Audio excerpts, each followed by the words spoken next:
중국의 주나라 영왕 시대의 이야기입니다. 이 영왕이 나라를 제대로 통치하지를 못했어요. 왕자 교가 있었는데 이 왕자가 아버지 임금에게 직언을 합니다. 아버지, 왜 백성을 생각하지 않습니까? 왕이 화가 나서 이 왕자를 쫓아내요. 하루아침에 평민이 되었어요. 가난한 자가 되었어요. 그래서 그러면서 떠돌면서 깊은 산중에 도달했는데 큰 강이 흐르고 있었습니다. 낡은 배를 타고 건너가는데 앞에서 큰 화려한 배가 오고 있는 거예요. 거기에 보니까 7명의 수염이 허연 노인들이 거기에서 술잔을 기울면서 거하고 있어요. 그래서 이 교왕자를 보면서 노인 중에 한 명이 말합니다. 젊은이, 일로 올라와서 술 한 잔 따라보게. 교왕자가 가서 술병을 받아들고 술잔을 따르는데 술이 안 나오는 거예요. 그러더니 허허 웃으면서 그 노인 중에 하나가 술잔을 따르는데 술이 끊이지 않고 나오는 겁니다. 이상히 여겨서 교왕자가 있는데 그 중에 한 사람이 그렇게 말합니다. 이 술은 신선만이 마실 수 있는 술이라네. 이 술을 마시면 뼈가 바뀌고 태가 변하여서 신선이 될 수 있다네. 한 잔 먹어보겠는가? 그렇게 물어요. 이 교왕자가 고민을 하다가 그 술 한 잔을 받아 먹어서 신선이 되었다고 합니다. 거기에서 황골탈태라고 하는 그 고사성어의 기원이 됩니다. 뼈가 바뀌고 태가 바뀌어지는 그러한 순간을 황골탈태라고 그렇게 말합니다. 그 글을 보면서 참 이런 술이, 이런 음료가 있으면 얼마나 좋겠나. 먹는 순간에 우리가 하나님의 완전한 자녀가 되고, 신앙이라고 하는 것은 과정이잖아요. 우리가 하나님 앞에 부르심을 입고 은혜 안에 서는 순간에 100% 완전한 사람으로 우리가 살아간다면 얼마나 좋겠어요. 때로는 우리의 고민이 거기에 있습니다. 내가 믿는데 내가 정말 하나님 앞에 바르게 가고 있나? 내가 하나님을 의지하며 살아가는데 내 마음은 왜 이럴까? 우리는 누구나 그런 고민을 갖고 하나님 안에 살아가요. 우리가 생명수의 귀한 말씀을 받아들이고 수용하고 믿기 시작하는 그 순간에 황골탈태와 같이 우리가 하나님 안에 온전한 거룩한 자로 거듭난다면 얼마나 좋겠어요. 신앙은 지금도 완성을 향해서 나아가고 있어요. 바울의 말과 같이 그리스도의 장성한 믿음의 분량을 향해서 나아가고 있습니다. 이 땅은 하나님 안에서의 훈련장, 우리가 하나님을 더 알아가는 그러한 믿음의 경주의 과정이지, 여전히 우리는 하나님 앞에 온전히 서나가지 못하는 부족한 존재에 불구하고 그것을 인식하고 꾸준히 하나님 앞에 믿음 가진 자로 변화되기 위하여 애쓰는 과정 속에 있습니다. 오늘 본문은 우리가 잘 알고 있는 것처럼 거듭남, 중생에 대해서 말씀하고 계셔요. 오늘 본문에 니고데모가 등장하잖아요. 사내들인의 회원이에요. 그러니까 종교적, 정치적으로 그 이스라엘 나라를 이끌어 나가는 중요한 사람 중에 하나가 니고데모입니다. 이 니고데모가 예수님이 행하는 것을 봤어요. 때로는 기적을 행하시고 능력을 행하시고 말씀을 선포하시고 바리새인들과 사두개인들과 서기관들은 믿지를 않았습니다. 예수님께서 귀신을 쫓아내고 능력을 행하시면 그들의 관념은 뭐냐면 예수가 바알세불의 힘을 얻어서 그렇게 한다. 그렇게 여겼어요. 예수가 하시는 능력은 마귀의 힘이야. 하나님께서 허락하시고 하늘로부터 온 기적과 표적의 역사가 아니라 마귀의 힘을 빌려서 저렇게 하는 거야. 그러니까 믿으려고 하지 않으면 다 못 믿는 거예요. 니고데모는 당시에 유력한 자지만 예수님의 표적 행하심을 보면서 그렇게 고백합니다. 랍비여, 당신이 행하시는 것을 보니까 하늘로부터 온 것인 줄 제가 잘 알고 있습니다. 그러니까 예수님께서 행하시는 그 기적, 이적의 역사가 바리새인들이 말하고 있는, 서기관들이 말하고 있는 마귀의 힘을 입어서 행하는 것이 아니라 그 모든 것이 하나님께서 함께 하심으로 이루어지는 일들이라는 사실을 고백해요.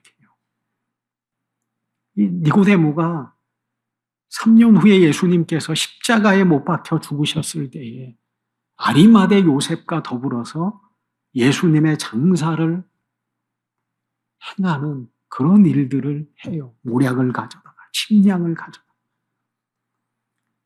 과연 예수님을 얼마나 신뢰하고 믿었는지 모르지만 예수님이 죽는 순간에, 돌아가시는 순간에 모든 제자들은 다 도망갔잖아요. 베드로는 예수님을 모른다고 부인하고 저주하잖아요. 니고데모가 아리마대 요셉과 더불어서 예수님의 장사를 그렇게 맡아서 행하게 됩니다. 얼마나 확신이 있었는지 모르지만 그게 니고데모였습니다. 예수님께서 그렇게 말하는 니고데모의 마음을 보시면서 그렇게 말해요. 사람이 거듭나지 아니하면 하나님의 나라를 볼 수 없느니라. 기독교에서 우리가 신앙하면서 많이 듣는 말씀이에요. 다 아는 말씀이에요. 거듭나야 된다. 중생이라고 하는 것. 우리가 하나님을 믿는 이유가 어디 있어요? 물론 이 땅에서 하나님께서 주시는 복도 있지만 예수님께서 이 땅에 오셔서 하신 말씀의 핵심이 뭐냐면 하나님의 나라 천국, 하나님께서 우리를 부르셔서 믿음의 삶을 살아가게 하시는 중요한 이유는 하나님의 나라예요. 완성될 처소예요.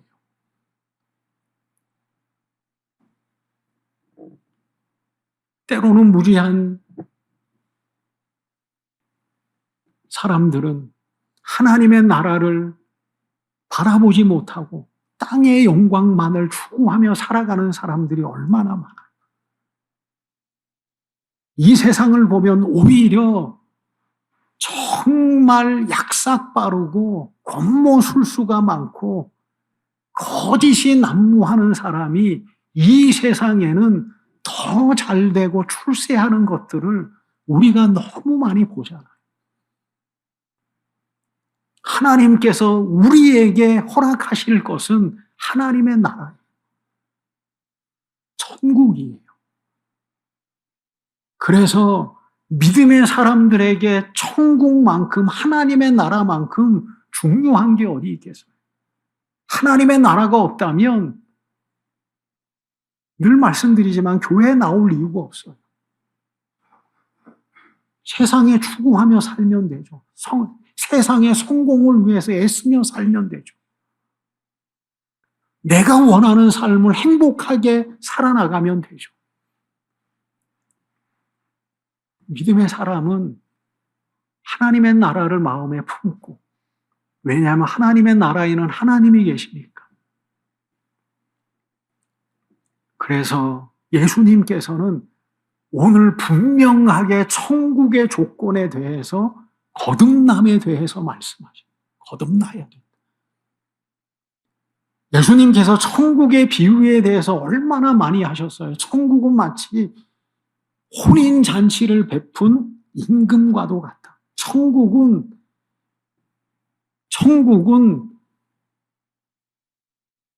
밭에 뿌리워진 씨앗과 같다. 여러 가지 비유를 하시잖아요. 감추어진 보화와 같다. 품꾼들에게 포도원의 그 모든 일을 맡긴 포도원 품꾼의 비유도 하시잖아요. 오늘 본문에는 예수님께서 분명하게 하나님의 나라에 들어가는 기준은 뭐냐면 거듭남에 있다, 중생에 있다. 그렇게 말씀하시는 거예요.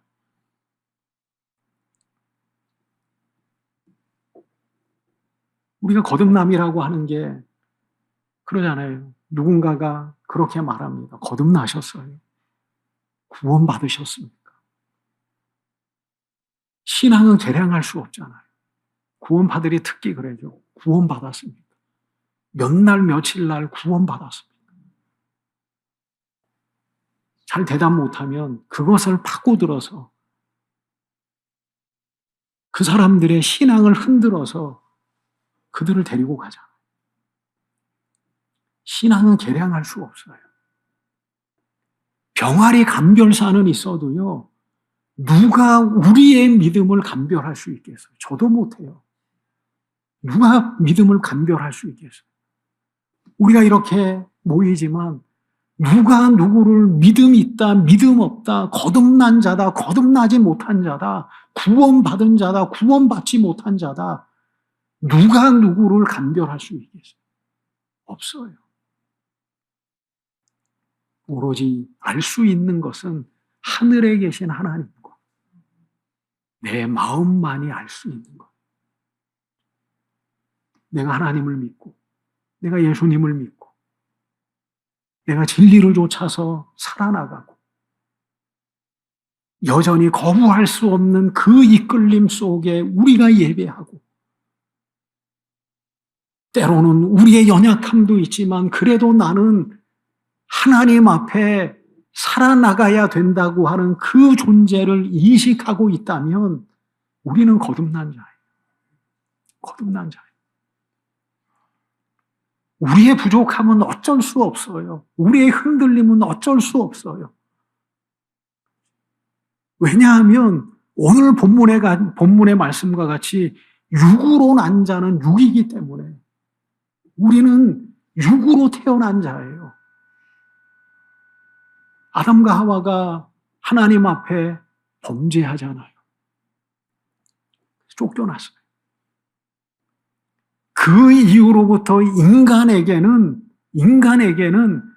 육이라고 하는 하나님을 떠난 자, 온전한 생명을 잃어버린 자, 성경의 말씀대로 너희는 흙이니 흙으로 돌아가라. 그런 존재로 우리는 이때까지 살아가고 있는 거예요. 그게 인간의 본질이에요. 만약에 인간 스스로의 힘으로 100%의 거룩함을 가지고 살아가고 있다면 하나님께서 그 사람은 구원하셔야 돼요. 성경은 뭐라고 해요? 세상은 죽음이라는 사실을 어쩔 수 없는 자연의 현상으로 인식하고 살잖아요. 누구나 태어나면 다 죽는 거예요. 다 늙어지고 시간 속에 어느 순간에는 주어진 삶이 끝날 때가 있는 거예요. 어떻게 하면 더 노화를 늦추고 어떻게 하면 건강하게 살아나갈까? 그것을 고민하고 있어요. 성경은 죽음에 대한 인식을 뭐라고 말씀하시나요? 죄로 인합니다. 하나님께서 왜 인간이 죽어가느냐? 왜 인간이 허무한 데 굴복하느냐? 왜 시간의 흐름 속에 낡아지고 결국은 꽃의 시듬과 같이 풀의 시듬과 같이 왜 인간이 그렇게 허무함 속에 굴복할 수밖에 없느냐? 하나님께서는 죄의 삭시라고. 그게 맞는 말이라고 표현해요. 만약에 인간이 태어나서 자기 스스로의 힘으로 100%의 거룩함을 갖고 살아나가는 사람이 죽는다고 하면 신이 없는 거예요. 난 그렇게 생각해요. 신이 없는 거예요. 어떤 오류도 없이, 어떤 결점도 없이, 어떤 죄의 그림자도 없이 정말 스스로의 힘으로 100%의 거룩함을 지키며 평생을 살았는데 그 사람이 여러 사람과 똑같이 죽음의 고통 속에 신음하고 있다면 신이 없는 거예요.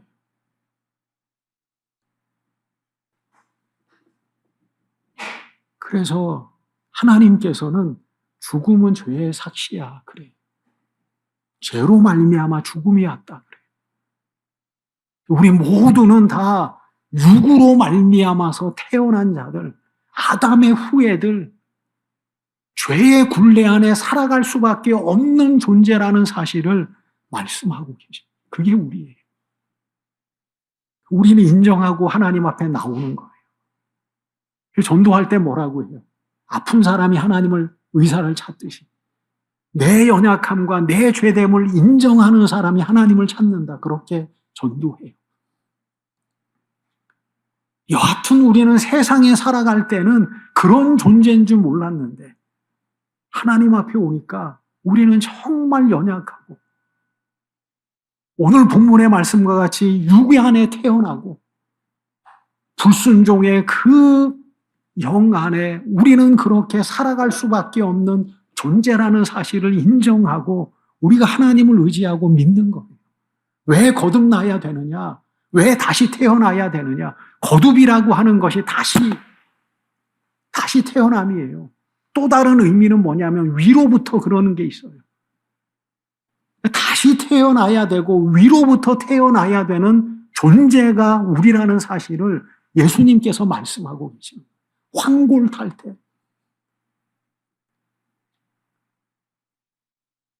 얼마나 힘들어요. 황골탈태라고 하면 뼈를 바꾸고 태를 바꾸는 그 삶이 얼마나 힘들어요. 신앙도 그거예요. 우리가 육에 속한 삶, 세상에 속한 삶, 하나님을 모르고 살아갔던 우리의 삶이 이 세상의 한복판에서 하나님을 닮아가는 삶, 그리스도의 장성한 믿음 안에 살아가는 삶을 여전히 살아간다고 하는 것이 얼마나 힘들어요. 애벌레가 있잖아요. 애벌레가 나비로 황골탈퇴하기 위해서는 얼마나 애쓰는지 몰라요. 고통이 따르는 거죠. 그런데 그 과정을 겪어나야지만이 나비가 돼서 하늘을 날 수 있는 거예요. 우리는 부르심 안에 거듭난 존재로 살아가고 있고 여전히 우리는 뼈를 바꾸고 태를 바꾸는 이 믿음의 여정의 삶을 살아가고 있어요. 왜 중요하느냐? 그것은 뭐냐면 우리가 하나님의 나라를 소유하느냐 소유하지 못하느냐 그 문제이기 때문에 중요한 거예요. 신앙은. 애벌레가 되어서 땅을 기어가면서 살아가느냐 아니면 그곳을 탈피하여서 나비가 되어서 창공을 나르느냐 그 선택이 우리 앞에, 신앙의 선택이 우리 앞에 있는 거예요. 그렇죠. 첫째 아담의 그 삶을, 그 유전자를 받아서 우리가 죄 가운데 굴복하고 결국은 사망 안에 굴복하고 그렇게 우리가 살아가야 되느냐? 아니면 둘째 아담인 예수 그리스도의 그 뒤를 따라서 생명의 길을 걸어가야 되느냐? 그 문제가 거듭남의 문제예요. 신앙은 단순히 우리가 주일만 되면 교회 나오는 단순한 그게 아니라 정말 깊이 보면 생명을 얻느냐, 사망에 이르느냐, 하나님께서 예비하신 천국에 들어가느냐, 영원한 지옥에 거하느냐, 그 갈림길 속에 우리가 하나님 안에 부르심을 입은 존재로 살아가는 거예요. 육에서 난 것은 육이다. 너도 육이다. 니고데모에게 그런 거예요. 너가 유대인의 관원이지만 너도 하나님 안에 속하여져 있는 자지만 육에 속한 것은 다 육이다. 육이라고 하는 것은 결국은 허무함 가운데 굴복할 수밖에 없는 그러한 존재다. 그래서 말씀과 물과 성령으로 거듭나야 된다. 그렇게 말씀하고 계십니다. 말씀 안에 거듭나야 돼요. 성령 안에 새로운 삶을 하나님께서 우리에게 요구하고 계시는 거예요.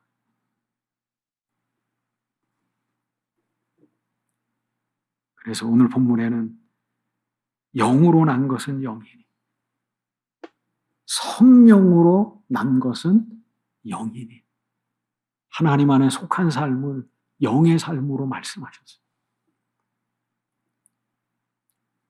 성경에는 죽음이라고 하는 의미를 여러 가지로 얘기를 해요. 죽음이라고 하는 존재를. 그래서 우리가 잘 아는 것처럼 허물과 죄로 죽었던 우리. 그게 인간을 바라보는 하나님의 시각이에요. 허물과 죄로 죽었던 우리. 우리는 살아있다고 생각하는데 하나님 보시기에는 죽어 있어요. 거듭남이라고 하는 것은 새로운 생명을 부여하심이고 새로운 존재로 바꾸어지는 과정이고 그래서 성령으로 난 것은 영이니 거듭난 자를 영의 사람으로 얘기해요. 영의 사람. 그러니까 우리는 육도 있지만 영적인 삶을 살아가는 삶이 우리의 삶이에요. 차원 높은 삶이죠. 그 성령은 마치 바람과 같아요. 바람과 같아요. 그럼 바람이라고 하는 게 그러잖아요. 눈에 보이지 않아요. 그래서 성령의 역사를 바람으로 얘기를 해요. 바람. 우리는 지금 과학적으로 바람은 기압 차에 의해서 공기의 움직임이다. 그렇게 얘기해요. 고대 사람들은 바람을 성령으로 얘기했어요. 어디로 가는지 몰라요. 보이지도 않아요. 어디에 출발하는지도 몰라요. 방향성도 모르고 그 힘도 몰라요. 어느 순간에 보면 나무를 부러뜨리는 강력함도 있고 때로는 사람들에게 시원함을 가져다주는 그런 바람도 있고 성령의 역사는 바람이에요. 인간이 인식하지 못하고 그 시작과 끝은 알지 못하고 그래도 성령은 바람과 같이 우리 가운데 역사하죠. 그래서 마가의 다락방에 성령이 임하잖아요. 불과 같이, 바람 소리와 같이. 몰라요. 기도할 때 하나님께서 강력한 바람과 같이 그들에게 임하셔서 그들로 방언하게 하시고 충만함을 허락하셔서 하나님의 복음을 위해서 두려움 없이 살아가게 하는 은혜를 그들에게 허락하셨어요. 우리가 하나님을 믿는 거 보십니다. 우리가 하나님을 다른 사건이 아니라 우리가 하나님을 믿는 거 보죠. 뭔가가 우리의 삶 속에 역사됐어요. 나는 모르는 사이. 그렇잖아요. 바람이 부는 것처럼. 가만히 있으면 산들바람이 와서 땀을 식히고 우리의 곁을 지나가는 것처럼 변화시키는 것처럼 우리가 어느 순간에 하나님을 알지도 못하고 하나님에 대한 확신도 없는데 성령이 바람과 같이 우리의 삶에 스쳐 지나갔어요. 우리가 변화됐잖아요. 하나님을 믿는 사람. 그럼 신기해요. 우리의 삶을 보면 정말 신기해요. 언제 하나님께서 성령의 바람이 우리가 지혜가 있어서 깨닫는 게 아니라 신앙이 우리가 애써서 찾아서 놀라운 진리를 발견한 것이 아니라 하나님께서 알게 하심의 역사가 믿음의 삶인데 우리의 영혼에 성령의 바람이 불었어요. 생각이 바뀌었어요. 바람이 바뀌었어요. 우리의 가치관이 바뀌었어요. 이렇게 우리를 바꿔놨어요. 성령의 바람. 신기해요. 지나간 세월을 보면 신기해요. 내가 어떻게 이렇게 바뀌었을까? 하나님을 모르던 내가 어떻게 이렇게 바뀌고 생각이 바뀌고 우리가 작은 습관 하나 바뀌기에도 정말 얼마나 힘들어요. 못 바꿔요. 어렸을 때의 버릇이 8까지 가잖아요. 8살 때. 인간은 그렇게 바뀌기가 힘든 존재예요.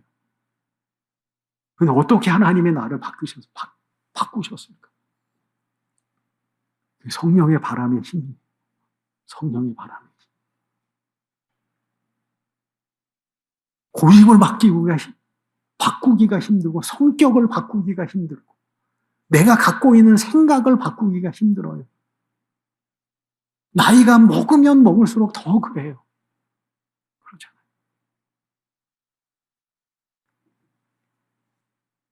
내가 좋으면 그 바꾸기가 힘들어요. 그런데 성령의 바람이 우리를 바꿨어요. 대단한 하나님의 구원의 역사예요. 신기한 거예요. 그래서 우리가 육의 사람이 아니라 영의 사람으로 우리를 하나님께서 이렇게 위치를 변화시켜 주셨어요.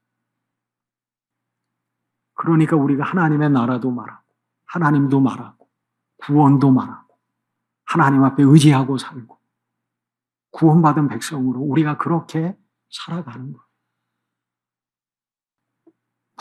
성령의 바람은 여전히 우리에게 불고 있어요. 우리가 하나님 안에 살아가도록. 그래서 거듭남은요, 우리의 위치를 변화시켜요. 예수님께서도 그렇게 말씀하시죠. 혈통이 아니다, 육정이 아니다. 하나님 안에 태어난 자가 하나님의 자녀다.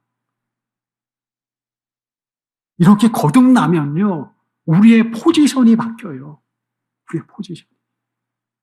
그 순간서부터 하나님께서는 우리를 당신의 자녀로 삼으셔요. 하나님의 나라를 유업으로 얻을 자로 우리의 삶이 바뀌었어요. 하나님께서 우리를 향해서 너희는 내 아들이고 내 딸이라고 그렇게 말씀하셔요. 거듭남이라고 하는 것이 하나님 안에 거한다고 하는 이 의미가 이렇게 강력한 거예요.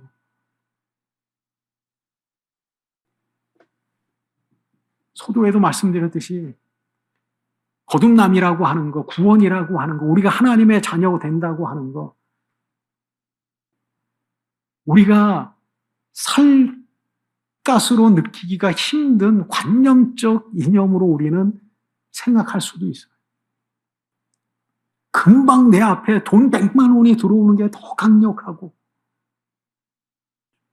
이 세상의 모든 것이 우리의 삶을 더 강력하게 영향력을 끼치는데 우리가 거듭났어요. 우리가 하나님의 자녀가 됐어요. 우리가 하나님의 나라의 백성이 됐어요. 우리가 하나님을 나라의 유업을 얻을 자가 되었어요. 이거는 우리가 생각하는 계량으로, 우리가 경험하는 것으로 아직은 다 알지를 못해요. 그게 우리의 신앙의 어려움이에요. 그게 우리의 신앙의 어려움.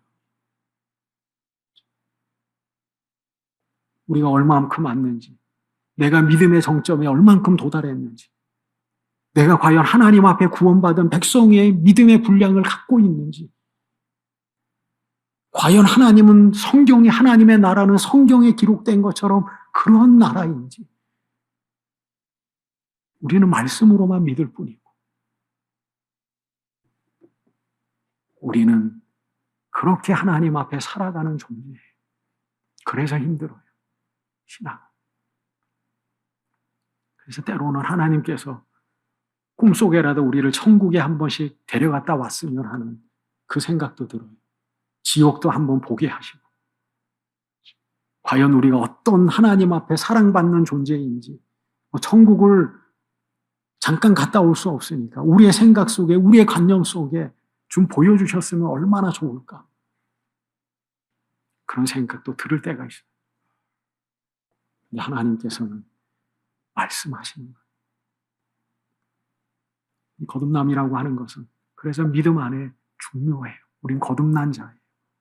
하나님 믿고 있으니, 예배드리고 있으니, 거듭난 존재로 우리가 하나님 앞에 그렇게 살아나가셔서 하나님의 나라를 보는 자, 참여하는 자로 다 승리하시기를 주님의 이름으로 축원드립니다.